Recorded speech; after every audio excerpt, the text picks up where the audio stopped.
செடி. ஃப்ரெண்ட்ஸ், இந்த கள்ளி செடிக்கு வந்து கொடிக்கள்ளி, அதுக்கப்புறம் குச்சிக்கள்ளி அப்படின்னு கூட சொல்லுவாங்க. இந்த கள்ளி இனத்தை சேர்ந்தது. கள்ளியிலேயே வந்து பார்த்திங்கன்னா 1000 வகையான கள்ளி செடிகள் இருக்குது.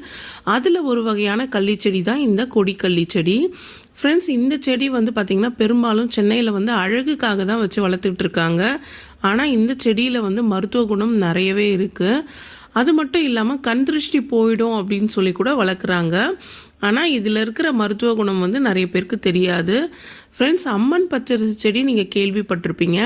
அந்த அம்மன் பச்சரிசி செடியை நம்ம வந்து உடைச்சி அதில் இருக்க பாலை வந்து நம்ம மருவுக்கு வந்து பயன்படுத்துவோம்.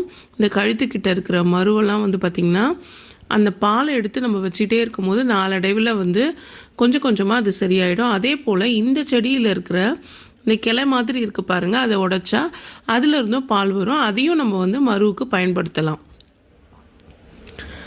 இந்த செடி வந்து பார்த்திங்கன்னா